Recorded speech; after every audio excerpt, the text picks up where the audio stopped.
He stood there, face flushed with rage, spitting the words like venom. "You're a pathetic excuse for a man." Then, with a snarl, he ripped my report in two, as if the paper itself had offended him. I didn't react. Not when the shredded pages fluttered to the ground like broken wings. Not even when she arrived, heels striking the marble floor like a judge's gavel. "You're fired," she said coldly. "Effective immediately." And then came the final blow. "Oh, and the kids?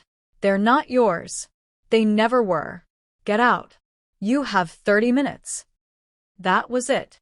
Half an hour to erase myself from the life I had built. I didn't argue.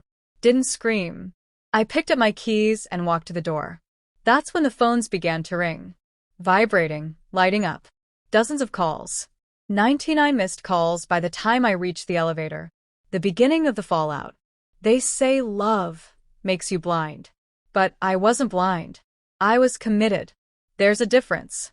I married Vanessa, knowing her father despised me. Arthur Kingston, head of Kingston and Vale, made it clear from day one. I wasn't good enough for his daughter. A no-name financial analyst from a public university. But I thought I could win them over. Thought hard work and loyalty could buy respect. I was wrong. They didn't want family. They wanted control. So I worked 60, 70 hours a week. Took dying portfolios and turned them into gold mines. Missed birthdays, anniversaries, even the twins' first steps. All to prove I belonged. But belonging was never part of the plan. That was my illusion. They gave me a fancy title, a glass office with a view, and smiles stretched tight like plastic. But behind every handshake was a leash.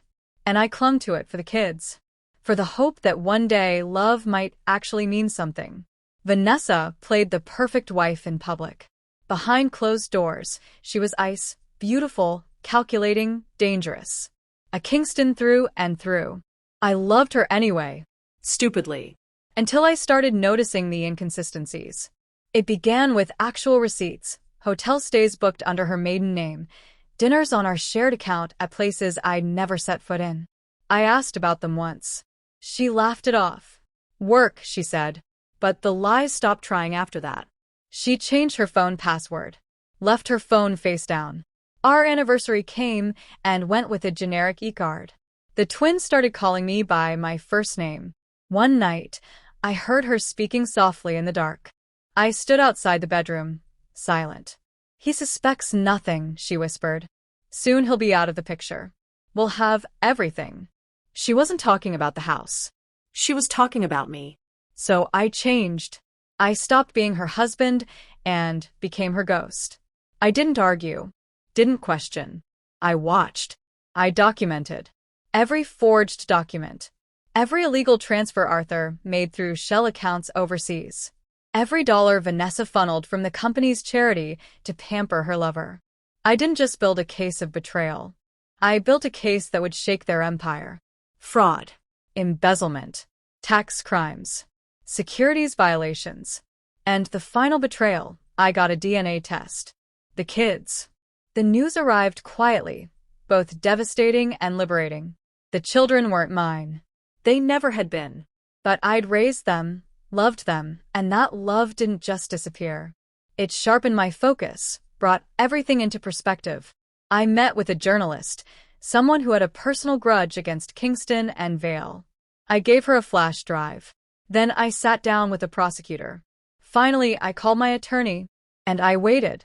The morning they tried to corner me, they believed they held all the cards. Arthur lost his temper. Vanessa hurled venom. The twins stayed still, drilled to pretend I no longer existed. I let them speak their piece. Then I turned to Vanessa one last time and said, "I hope he was worth it." She smiled like she'd won.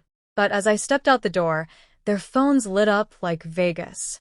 Dozens of missed calls. That same morning, an anonymous package had landed on the desks of the firm's board. Copies went to the IRS, the SEC, and the New York Times. By midday, Arthur's face was plastered across the news. Kingston and Vale were under federal investigation. Clients bolted. Their stock plummeted nearly 50% in a few hours. The FBI raided by nightfall. Vanessa's nonprofit? Frozen.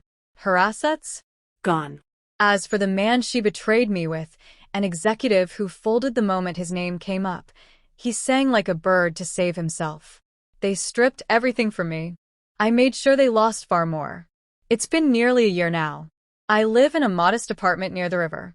It's quiet. Paid off. Real. I see the twins under supervised visits. Sometimes they slip up and call me Dad. I never correct them. Vanessa filed for bankruptcy. Arthur's confined his home, awaiting trial. They gave me 30 minutes to pack when they tossed me out. But in the end, I took everything that truly mattered to them, their name, their image, their power. All it took was patience, truth, and silence. Betrayal only works once. After that, they're just handing you the rope. And I let them tie it. They thought I disappeared. But I became the consequence.